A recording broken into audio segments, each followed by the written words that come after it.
Yeah, I probably have always loved a challenge, and I'm a get under the hood of the car and try to figure it out kind of girl. And always like there's nothing, there is an answer or a solution. Even if it's we explored all the things and this thing can't be fixed, but there we got to go there and experience it. And so I've just always been that person that I want to help figure it out or to connect the dots. Turn this up, turn this up. Your professional development is one of the keys to your career success. When you combine your desire to grow with actionable steps, your journey to success becomes an incredible reality. Hi, I'm Paul Faronbi, aka IncrediPaul, and welcome to IncrediPaul Leadership, where we learn how to become the most incredible versions of ourselves by learning from each other. First off, if you're just listening to this episode, you can also watch it on YouTube. Regardless of if you're listening or watching this episode, thank you so much for your support. So today I have the honor of having Lori Holt on the show. She brings over 20 years of executive expertise, apparently I cannot talk right now, and change-making leadership. She has a proven track record in Fortune 100 companies, startups, and nonprofit businesses. Lori is dedicated to guiding businesses towards sustainable growth while creating capacity, empowering executives to reach their full potential. So that was a little bit about you, Lori, but how about you introduce yourself the way you would do it? Well, I mean, that seems to capture it all. Like, I don't know even what's left to say. But thank you. Thank you for doing the work that you're doing, Paul. And thank you for having me here to share my story. As Paul indicated, I am a former executive, Fortune 100, Fortune 20 executive, private equity. And Fortune 20. Wow. Well, it was actually Fortune 15, like if we're counting. So let me just okay. Just two-time the layers in the keep Fortune. going. Right. Two-time in Fortune the Fortune. 15. That's right. I love it. I also did private equity and healthcare, and then I spent some time in nonprofit work. This was all a part of a vision, as crazy as this seems. I had a vision board when I was about 22, right after I graduated from college and had my first gig. And I kind of laid out if the world were mine, here's what I would do. And so I started out earlier in my career as an internal auditor. And that thing just led to another thing. You know, I always thought that internal audit would give me the cheat code to begin to understand organizations and people and where the problems were. And it did just that. So I did that twice. In two companies, I started out internal audit and then navigated my career from there. But really, I give all the credit to Cardinal Health. I spent over 18, 19 years there, and they really allowed me to grow and morph into this executive that I have become. I had great sponsorship, great mentorship, and just an all-out great company with lots of growth that allowed me to expand. And from there, after that, I was like, you know what? The company had started to grow significantly, but change, as you can imagine. You aren't who you are at 20 that you were at year 0, year 1. And so, I'm kind of structured around the concept of I can be good, but can I be good somewhere else? And so I got into this space where I wanted to prove that I could be good somewhere else. So I left Cardinal, went to Cigna. I spent a short while there for no other reason than the pandemic hit. Healthcare was hard then. And I was the COO for specialty distribution business. And anybody who knows that business, we were the business who handled a lot of the distribution of the drugs that covered or were framed to cover COVID. We didn't know what fixed COVID at that point in time, but we were grabbing for straws. And so we were a exclusive distributor of a particular drug that helped with the diagnosis of COVID and get through that. And then I was recruited by a colleague of mine that I worked with at Cardinal to go into private equity and work that business from a distribution side. That also was fun, but I was really then at that point, like, you know what? I want to try something different. Let me go do this nonprofit thing. I was done with healthcare. No other reason than it's just hard, right? I mean, as a little girl, I wanted to be a physician, but I just realized the pain and suffering of not only the patient or the individual, but the families that it impacted. And so, healthcare during that phase was just tough emotionally.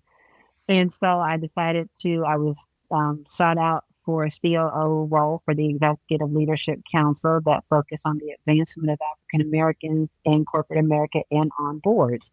And I just thought, what better way than to take all of this experience that I had and support into an organization that not only supported people that looked like me, but worked with people who didn't look like me, to really understand the importance of sharing in a vision of creating space and opportunity for Black and Brown people to experience and have great experiences in corporate America and on corporate boards, but also it's created a sense of community for the members of the Executive Leadership Council. So that was super fun. Um, I paused for a second because I also had this dream or vision that I wanted to, whatever I did earlier in my career through, at that time, 55 was what the goal was, but it was to take all of the experiences that I had built up in my professional toolkit, is what I would call it, and turn that into something, a business of some sort, creating some profit, but really pouring into people who couldn't afford talent, who had the kind of experience that I had working in the fortunes and working in private equity and nonprofit. And so I decided to exit my that corporate career, and start an organization or a business of my own. And so now I am the founder and CEO of Novell and Associates. Novell is kind of meaning a new way of doing something, kind of like a novel idea, but a new way of Like doing it. something. And so I help small to mid-sized companies in their growth phase who have gotten to a certain place but know that something has to change. What got them here won't get them where they really want to go. Be that an exit, be that they want to grow exponentially, but nonetheless, they can't keep doing what they're doing, either through people, process, or technology. Something has to change. So I go in and start with strategy at the heartbeat and understand what the strategy is, where there's a gap to where you want to go, and then where are your holes or opportunities within your business to dial things up to get to where you want to go. That is a love, passion. So I do that in the small to mid-sized for-profit space and for nonprofit space. I've been in business now a little over a year. We had a successful year, although I can tell you that the transition from corporate America and being an employee to being a business owner has been quite the journey this year, but all fun stuff. That's the long and short. Yeah, no, I love how you unpack that. It sounds like you've done a little bit of everything from working in the fortunes to the private equity to nonprofit to now leading your own business. But I want to hone in on like the last thing you talk about, like really this transition into owning your own business. I guess, were there things that surprised you about being a business owner versus working for a company, or maybe some things that were a little bit different? Or I guess just open it up. Like, what were some things that were you didn't expect? I think, the best way I would say it, because I've always been a part of organizations. I never worked in a space that was get up every day and do the same thing over and over. Everything I did was like, okay, what's today going to be? What's this acquisition going to bring us? What's this customer integration? Or we want to do something new and different. I was always hired to be a disruptor. And so I think the things I lay that as the foundation, because I think the thing that surprised me the most is the level of insecurity that I kept letting creep in. Like, Oh, oh my God, can I do this? Where's the next client coming from? And just continuously pitching, and it's not coming. But knowing in the back of my mind that things take time. Like, I know the corporate cycle. I know the sales cycle. Like, I know it. And like, I know it after 30 years of work experience. I know what that is. But for some reason, when it's the spotlight's on you, it's different, or it feels different. And it has taken me the full loop of the year to kind of like, you got this. Like, my husband and I laugh all the time. I'm like, yeah, I applied for another job today. He's like, what's the job? I'm like, I don't know. I just feel like I need to have a job. Like, he was like, would you stop it? Like, just do this. And And so I had to continuously remind myself to let go of this notion of fear and not gonna make it and oh my goodness. But the thing that reminded me, like when I released the actual fear of it and tried to put some association to the like why am I experiencing this? What I realized is that's what fueled me throughout my corporate career because it was always something new and unknown. So I would get like this curtain fright, like like the audience is out there. Oh my God, I got to perform. Am I going to get my lines? But that's what fuels me is I like the unknown. I like, if you read my LinkedIn bio, it talks about being like a paratrooper and solving the unknown and kind of that is what I thrive in. And so it's like somebody opens the curtain, like, here you go, here's a client and it's like, okay. And then my brain just starts clicking. It's like it just, I can quickly see what needs to be done. The questions come to me. So, did I lose you? I got you. Yeah. Okay, there's kind of the disruption a little bit, but now I got you. And so once I was able to, I think what I realized about myself when I kind of take an index back over the years is I like this oh my God, free fall, what's going to happen? And then it just all kind of starts coming together and the domino pieces start to fit. So I don't know. I thought maybe entrepreneur was like, you do this and then you do this and then you do this. And yeah, there's some ups and downs on revenue, cycle and when it's going to come. But I just didn't expect this production of feelings like I had in corporate America under, I guess, what I would call the protection of a normal pay cycle, a normal all this, but the feelings are real and it doesn't make it different because you're doing something different. It was kind of like my signal to myself that I was okay because I was feeling that same feeling and it was all going to come together. And every time I pitched it, people like resonated with it. They either had to go find budget. Oh my God, I never thought about it. So they had to sit in it for a second. But most of the people that I've pitched to have come back around to say, okay, now I'm ready. Let's do a thing. So, I can't say unknown. I kind of know it from either doing acquisitions or acquisitions of businesses or implementation of customers, the normal cycle. Like we have a conversation, you wait. You put a proposal together, you wait. You start a thing and you wait. So all of that felt familiar to me. I just think my fear, like that fear boiling up and kind of calming down and settling. Okay. What I'm hearing is maybe some aspects of an imposter syndrome that you just didn't really, at least, I don't know if that's something that maybe that's not the right word. I think it, we can be transparent, Paul, right? I think it's the sting of the statement, but I think it's true.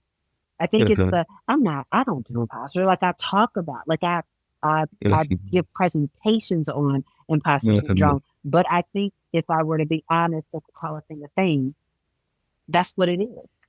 Isn't? Yeah.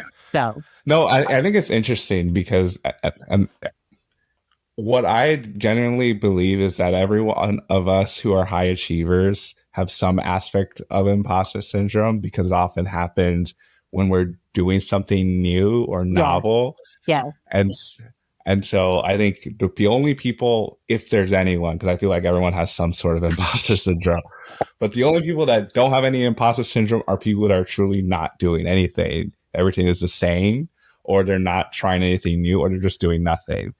I would agree with that. Yeah.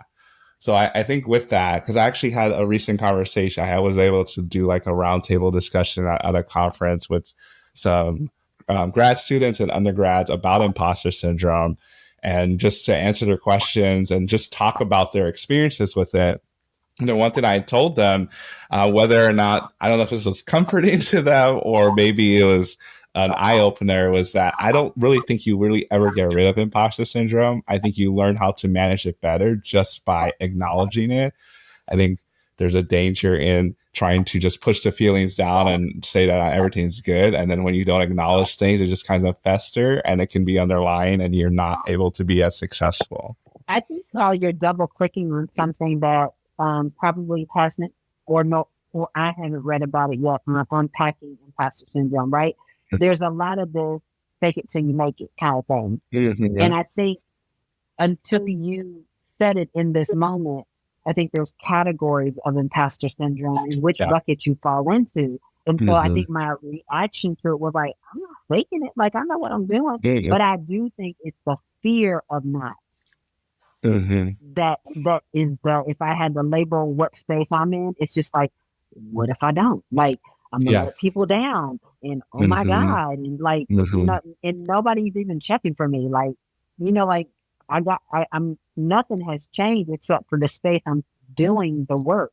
But I think it's that fear of not making it right, and so I think it resonates because it's a familiar feeling that I've experienced every time I've been thrown into a new role. I have not ever been the traditional vertical functional leader. Like, I've always, like, if I went through my experiences, or if anybody looks like, I started out in accounting and finance, I pivoted to operations, I've been in supply chain, it's never been like, oh, I did 20 years and was a 20-year CPA. Like, nope, did that. And then I was like, well, that's not for me. Done. And I just kept expanding kind of the experience, which has allowed me to get into a lot of the spaces that I've played.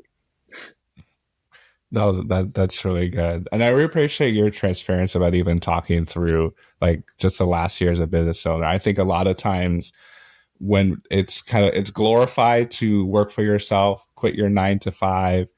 But I think it's also funny because you're like, you quit your 9 to 5, but then if you're a business owner, you end up working a lot more. I mean, you have more control about it, but then everything is on you, like you said. It's not like this protection that you have. And I think that's not something people always talk about. They talk about the good things, they don't talk about the big picture. Like, at the end of the day, the business is successful because of you. It's funny that you say that because, over the summer, I was committed to this 5-mile walk in the mornings to kind of clear my mind, get ready. Like, what are my intentions for today? What do I need to get done? Because you're right. Like, you can plan your whole entire day. Nobody's coming to check for you but you. And I have a great circle of friends and associates who would call and check, like, girl, how's it going? And I'm like, girl, I don't know. And they were like, you don't want this life. You don't want corporate. I'm like, you don't want this life. Like, this is crazy. Like, and so it's just been, to your point, I think it is glorified because you're not having to report for duty. But I go to sleep with my business thoughts.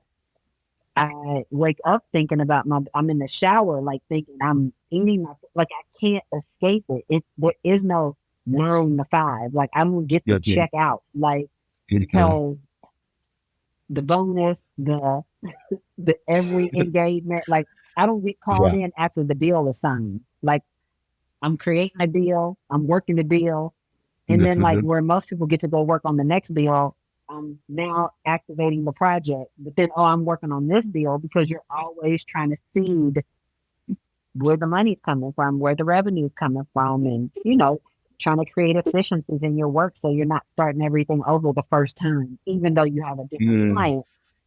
And so there's this ever evolving kind of morphing thing that's going on. And then you're trying to do R&D in the business too. You're revamping, like, where do I want to focus? Do I want to do that? It's just this.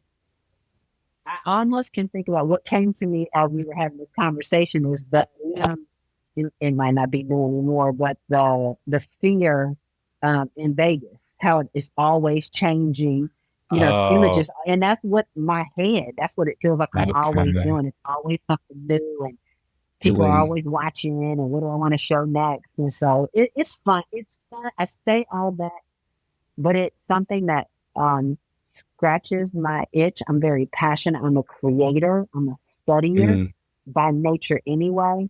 So anybody that's listening or watching that may have an interest, it's just a knack that either you like or you don't like. It's not good or Hmm. bad. It's just Yeah. it's like running. Like either you like it or you Yeah. don't. Like you can't wake up to say I'm gonna start running tomorrow. It's like you hate running. It's not Yeah. gonna work. And so Hmm. it is very fulfilling to me. It's scary. It's a lot of Hmm. thrill. And I would just say the way I would parallel it is it has replaced my childhood love for roller coasters because as a grown woman, I don't do roller coasters anymore.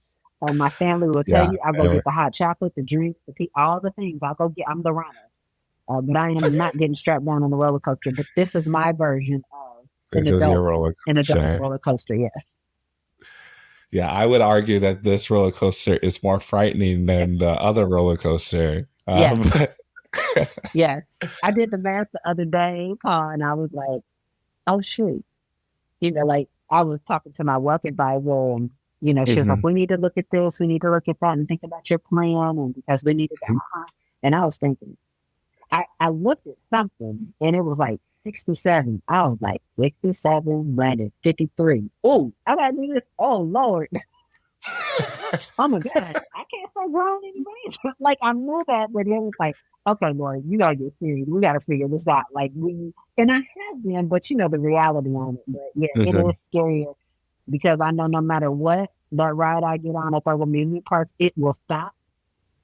It will stop, and I'm gonna get off at some place on the ride, either at the very end or malfunction somewhere. But this one, it just keeps like looping around and just Yeah, looping around. So yeah, it just keeps going, spinning, turns, dead ends sometimes, I'm sure. yeah.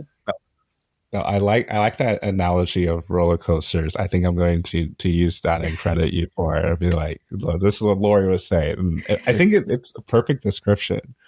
Yeah, like we can just play with that. Just I'll just go there, and then we can pivot to the next thought. But like waiting when you pitch, it's like standing in line. Like you just keep like Jesus. Hmm. When is it gonna be my turn? Like 1, 2, 3, and it's like no, we're closing down this line. Good book line. Uh yeah. It's like this ride is closed for the day. Go to Yes, this other one. yes. But it's fun. It is. It's crazy. It's Mhm. fun, bro. It gotta be built. It is a. It's a call. I think it's a calling. And my husband we always talk about this. And, it might not be forever, but it's what I'm doing now, and I'm Yeah, enjoying it for now. And if I love what I'm doing. I love creating this thing that I'm creating. that's really incredible. No, I love that so much. Well, I know like this is what you've been doing for the last year, but you've been doing so much in the leadership side of things prior to that. So I'm interested to know like what has been your journey to leadership? Is that something that you feel like you've always been passionate about or kind of grew over the years? I will say that and I didn't start saying this until later in my career, but I really believe that I was placed here to teach and teach the uncomfortable, right? Either by example, by being the person who has to go lead a thing, that there wasn't a finite. Here's the path. Here's how we're gonna get there. Or I think about difficult conversations I've had, and either feeling like I've been mistreated or speaking up for the voiceless. Things that weren't necessarily on my job description, but I felt because I had a voice and people respected me for the work that I did, that when I saw things, I wasn't shy about having the conversation or pushing the conversation on the thing. I didn't have to be right, Yeah. but I didn't like people feeling like they were silenced. And so if I had to be the one that brought the conversation up on DE&I or haven't you Okay. given any black and brown person a chance or an opportunity in this space, or morally or ethically, I don't like the way this is feeling. Mhm. And so um, my mom told me when I first started in my professional career, and probably before that, but that's what I remember. is never let somebody else's problem become your problem. And I think Wow. I just always took that to heart. Like, I'm not getting ready to have a bad day because of you, but I am happy to talk about it with you so we can work through it. Either I'm triggering something for you or you want to talk to me about a Yeah. thing. Triggers I'm are real sometimes. triggers are real and they're traumas. And I think a lot of Mhm. times people love they're wed to their trauma. And Mhm. so, you know, but I'm not her or it. So we're gonna talk about it. And so I have just always loved a challenge. My mother would probably tell you that too. Um, yeah, I probably have always loved a challenge, and I'm a get under the hood of the car and try to figure it out kind of girl. And always like there's nothing there is an answer or a solution. Even if it's we explored all the things and this thing can't be fixed, but there, we got to go there and experience it. And so I've just always been that person that I want to help figure it out or to connect the dots. Um, Mm. Even if it's not favorable or what we want it to be, I got to bring closure to it because I don't want to keep picking at something that doesn't deserve to be picked at. So let's explore it. Let's wrestle it down to the ground, call a thing, and then we can decide what to do with the thing. But to just act like it doesn't exist or it's over there and that, like turn a blind eye, I don't operate well. What I have matured into, though, is everything isn't for me. Everything is not learning to fix. And so, Yeah. and that sets some growth because you want things to be right. You want to get it fixed. You want to do your part, but everything isn't my calling. I'm not here for all the things. And so Mhm. that was probably the revolving door that I had to keep going in and out of to get right and be okay with. And that I'm not a failure when I can't fix it because that's just not my assignment. I have to leave it for somebody else. That's really good perspective. Just really understanding that everything isn't for you. Because I think sometimes it's easy to get a tunnel vision, or if you are a high achiever, like you think that you can do everything and should do everything and be really successful at everything. But then this whole idea, I know John Maxwell talks about it a lot, about focusing on your strengths Yeah, as opposed to trying to fix your that's weaknesses. right. Like there are definitely weaknesses that if you are not good at listening to people, like you need to work on that. That's right. But, and I don't think you can really be an effective leader without being a good listener. So that probably wasn't a good example of a weakness. But if you have weaknesses that aren't into like a certain level, like you need to work on that to make sure they're at least on par with others. Yeah, But then you need to really focus and lean in on your strengths and then surround yourself with a team or contractors, whatever it is, so that your weaknesses are not going to keep you from being successful. absolutely. Completely agree with that. I Yeah. think society, though, what is so interesting about that is because we are taught from very young children not to quit, not to give up, not to.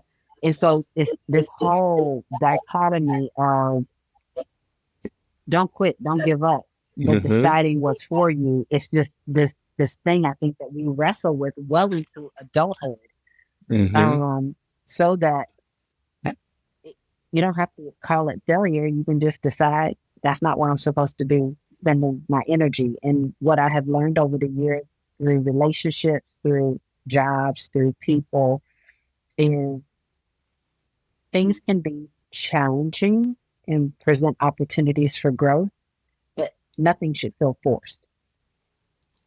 That's good. Yeah. Nothing, what's for you isn't, you don't shove it. Like, you're not trying to stick a square peg in a round hole. Sometimes Mm-hmm. the circle can be bigger or can be smaller than what you're trying to get through. And so you got to figure out Mm-hmm. what to shave off, or how to expand and grow into a thing.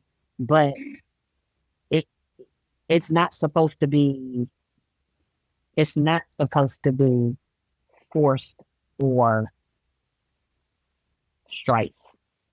Yeah. No, I love these analogies that you keep throwing out, especially It's so because funny. which I've definitely heard the square peg in the round hole. But even when you went further to say that if it's a little bit the circle's a little bit smaller, you expand to, or maybe you shave some stuff off, and that's not something I've heard before. But I guess talk to me more about that. What do you maybe do you have an example of like expanding or shaving stuff off? Maybe people you've worked with or from yourself. Yeah, I think there's I kind of several. put you on the spot too. You did, and I think about integrate. I think about if I thought about projects, not necessarily about people. Let's kind of stay there for a second. Mhm. Sometimes there is a playbook or a solution that you think you can implement or adopt to get after a thing. Mhm. But just like I was saying earlier, I try to find repeatable processes to make life easier so that you can cycle through it faster. Everything needs to be assessed for the situation. And so sometimes you need to do more of this or less of that. Or sometimes you can omit this piece because these conditions have been met or the conditions Mhm. haven't been met. And so you have to expand your due diligence or whatever the thing Mhm. is to meet the moment or rise to the occasion. I Um, see. People too, right? Um, and I'll make this very simple. You could have a very similar task, and you can. And I learned this when I was, as my daughter was growing up. I became a Lean Six Sigma Master Black Belt. There's methodology that goes along with that, right? Oh wow, yeah. What I give to my child to clean her room, like here's what we're going to do to clean our room versus you give that we need to clean up this process to functioning adults is very different. For my child, you know, instead of us being frustrated with one another at a very young age of her not getting it right or doing it right, we cleaned up her room together after a moment of disappointment. And I took a picture after we cleaned it together. And that was the example going forward. Like I never had to be disappointed. She never had to be frustrated. All she knew is she had to do these things. It needed to look like that picture. I'm good to go. The same Mhm. goes for people. You have to understand everybody's not the same. You manage and treat and lead people differently. Now, Mhm. everybody won't rise to the occasion. Some will exceed your expectations, but you have Mhm. to ebb and flow how that management style is approached based on the Mhm. individual. That's what makes the world go round. That's what makes great teams. Um, and so that's what I'm saying as far as assessing the situation. And although both may be round, you size it up and give it and put some context around it so that it's meeting the moment of the situation. So that was really good. I think that really comes. That's a really good leadership competency. Really understanding your people, because when leaders try to treat everyone the same, that's when everyone gets frustrated because you have people who don't need as much attention that feel over you're spending too much time with them, and people who aren't getting enough attention like I need more attention, because we're all humans, we're all different. And I think that's why some people, when they are coming to leadership positions, I think it's going to be easy because just tell people what to do and just walk away. Or if you're a micromanager, you feel like you need to be on everyone, but you can't do that as a leader. You need to understand what drives your people, what motivates them, what fears them, probably even more so, to make Yeah, sure that you're not doing things that are inhibiting them from success. absolutely. And I think to extend on that a little bit, I find that in the consulting work that I do, and even when I worked in corporate America, what I found is that people did a thing really good and they were rewarded for the thing that they did, the work, right? They did a thing really good and they were amazing and they got some award and got some bonus paid out on how they did it over there. And what they try to do is pick it up and just sit it down and then fuss at all the people for not getting it done. It's like, well, there are things and conditions that you probably aren't taking into consideration. And when people are uncomfortable or like they're resistant or they're tightening up, with you is probably because either, there's something that they need to say or share, but your show up doesn't invite them into the room to be right or wrong, or to at least go on the journey to decide what should we do. I think that's what, that I love about the consulting piece that I do is it's not about, it's about having the vision. You don't necessarily have to have the solution. You hire the right people or the right resources to help you imagine how to get there. Because there's always more than one way to get to a place. Really? And you invite them in to give you things. Because sometimes if you just settle in and open the room, you might find out things, you more often than not find out things that you didn't know. Just because it worked over there doesn't mean it's going to work here. And everybody knows you are hired because of what you did at ABCD, but it doesn't mean play for play, line by line. It means you have a vision and a pathway to get there, and you are open enough to consider the things that you don't know, or open enough that it needs to be different than the way that you did it before. Yeah, being open as a leader is really key. And then really creating that psychological safety. And I think that has become bigger throughout the years. Like, what does psychological safety look like? Because I think sometimes with leadership, there's a tendency to think that if people aren't saying anything, that means all is good. But that might be complete opposite, that all is actually not good, that people don't feel comfortable to say things. Either because they're new and they don't know and they have some past experiences of leadership that they have to work through, or on the flip side, it could be when they have said things in the past, they've been shot down or they've been ignored. And so I think a lot of that. Go ahead. No, I was going to say, the only thing I was going to say is, but I think it's equally true on the inverse. I think often, and because I've gotten to work across the demographic makeup in different spaces and places, sometimes because a people, an organization has led in a certain way, the employees are or people have worked under certain types of leadership. They are conditioned. I said it earlier, people are wed to their trauma. Sometimes people look for trauma. Like, it needs to feel familiar, and people not being open. And when you see the flip of it and say, you say, for example, you've worked under a leader who's always said, don't ask questions, do what I say, do. I don't need anybody in here, A, B, C, D. And then you have a visionary who is open, like, what do you think? And then what typically happens when people have become so accustomed to working in a certain environment, when the freedom is there, it's that old, I can't remember where I saw, but somewhere, this elephant with a chain hooked to the ankle. Oh, yeah. And when you unhook the ankle after years of conditioning, the elephant doesn't go anywhere. Because it's so used to believing that it's chained, it doesn't know how to function without the chain.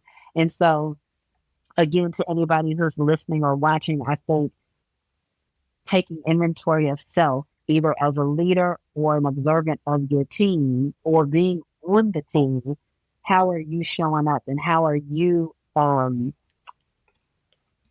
what character role are you playing? Are you the elephant with the chain on it that's been freed up, but you don't know how to operate without the chain on your ankle? Or are you the manager who wants everybody under your thumb and you don't need anybody coming with some new ideas? Because that is, either way, is stifling the organization and one another and the people. So I think there is a lot of equally work that we could benefit from as individuals and as leaders and as team members. So what is your show up, and how are you operating? And is it the healthiest for a thriving and growing organization? That's a good question. Like, how are we showing up? And again, more great analogies with the elephant, the chain, and then the thumb as well. And I think that just comes down to emotional intelligence, like how you understand yourself and that introspection, the self-awareness, but also understanding others and your team. And there's definitely like there's no way we can unpack emotional intelligence in just one episode or even the rest of this episode. Right. But I think it's definitely those two things go hand in hand with leadership, because as humans, we are emotional creatures, whether or not everyone is not everyone is as emotionally expressive as others, but we all feel emotions. Some people are able to understand their emotions better than others, but emotional intelligence just comes down to, can you make your emotions work for you instead of against you? And can you understand how other people's emotions are working for or against them and get them towards the right direction? Yeah, and I think something that we haven't talked about enough, or that I see being discussed enough, is, that's true independent of anything that's going on in the world. Now, stuck on top of that, COVID, we had never experienced COVID. We were trapped in the house with our emotions and our feelings. And if you were trapped in the house with somebody you loved, didn't like, or you weren't trapped with anybody, and how that played, not for 6 weeks, not for 6 months, but basically roughly 3 years, right? Because then we had to return to some type of new way of being. And you think about all the other levels, the political climate right now, this socioeconomic with inflation and all the things that are done to us as a people, and the divisiveness that exists today. It really, if no other time, it's more important than now, just for you to do an inventory and say, here's how I'm showing up, and either I'm great with it, or I'm not good, I don't know what to do about it, or I'm good and I'm going to do these things. But I just don't see space and time being spent to really unpack us out of this thing. So unfortunately, I think that we have lots of work yet to do, and we just can't sweep it under the carpet like it didn't happen and it's not a thing, because I think this is the most pivotal time, and I'm sure there has been in history, so I won't say ever, but I think for where we are today, I think it's the most pivotal time, whereby our personal and our professional lives are just all kind of jimmy jammed up together. Oh yeah. And not taking a pause is causing a whole bunch of stuff. Which, before we started recording, I was just like, today was a day, and I kept saying, is it me? Let me. But it was like people that shouldn't have been weirded out by, because they're not in community together, or they don't work together. But like, it was weird. Everybody was on the same stuff today. But I think it's just a lot going on, and it's forcing people into a space that they've not had to play in. And again, we're not going to say, you know what, I'm having a really bad day, personally and professionally, and I don't know what's going on. Like, nobody's saying that. They're just getting up trying to push through yet another day. Yeah.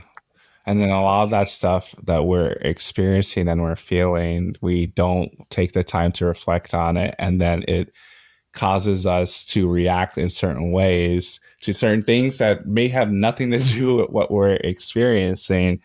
And I think, like you said, now more than ever, we're more divided, and we're not having conversations. We're having arguments because everyone wants to be right, as opposed to get to a solution that is better for everyone. That's right.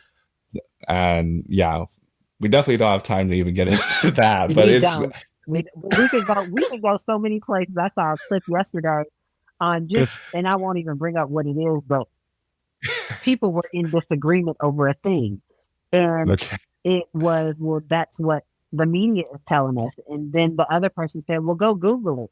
And it was like, well, you can't trust Google. And the person was saying, well, you can't trust them. It was like this whole, that's what just made it so incredibly clear to me, is that there's so much going on. So you just layer on, you're trying to go to work. This had nothing. What I was watching was just two people that stopped each other on the street, was having a conversation about a thing. Oh, wow. So imagine if you're at work, you're trying to, who's getting the merit increase, who's getting the bonus. We got to blame each other. So I get more, you get less. It's just this very interesting complexity of things that are going on in the world today.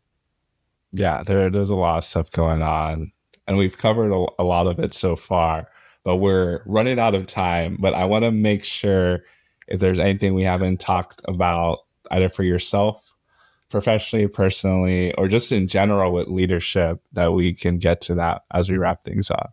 Yeah, I would just say that as you think about it, right, we're talking about all the stressors, but here's what I will give the bright line and what I'm focused on. Because aside from the management consulting piece, I do emerging and executive coaching as well. And here's what I will always tell all of my clients or those who engage with me is there's two things that I want folks to focus on before you tell me what role you want, what title you want, who got a promotion before you got a promotion. But there's two things. Decide what brings you joy. Define it, decide it, like know it. And it can change and more. I really think and evaluate what is the number one or two things that bring you joy in life. And you're never too young to start that. Because again, I think it becomes a habit that you're always evaluating so that you can check yourself when something's not bringing you joy. Because when that doesn't happen, it becomes a snowball for everything else. Mm-hmm. The second thing that I will always encourage people to do is assess your budget and your finances. There is nothing worse than doing something that does not bring you joy, but you have no way out of it. Mm-hmm. That makes bad leaders. That makes bad employees and team members and friends and partners, because now what you're chasing is a thing to fix another thing that probably isn't bringing you joy. Yeah, spirals. And it's just this whole, so you think about it, you spend, I don't know, we spend the majority of our lives working and to be Mm-hmm. miserable and it not to be aligned at a thing, on a thing, with a thing that creates this snowball chase of you got to do this to fix this, to fix this, to fix that, instead of like just taking a breath and saying, okay, doesn't matter that I'm this low or this title or that. Doesn't matter that I make this much or this much and live in this house and drive, whatever it is, Mm-hmm. don't let equally what you do outpace what brings you happiness and what you can afford to do, because that then begins the tragedy. And so I always ask people to take a moment and tell me what brings you joy. They can tell me what job they want, but 9 times out of 10, just so the listeners and the watchers, you ain't gonna get it right the first time, the second time, you're not gonna have the answer. It's gonna take you a minute, especially if you haven't been doing the work. And make sure you're saving enough, putting stuff away so you can make choices that are good for you and not because you're stuck in the doom loop or the matrix.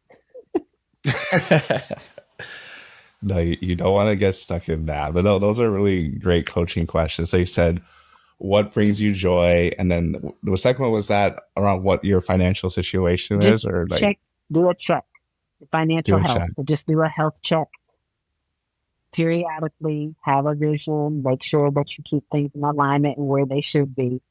Because otherwise, you're at the mercy of somebody else because you're trying to pay a bill, do a thing, and that's never fun. I mean, there's always going to be a bill, there's always going to be something. Yeah. But once it gets way out of balance, and on another conversation, I can tell you what, when you have your finances are in order and you have your little stash, I will tell you what that stash is called.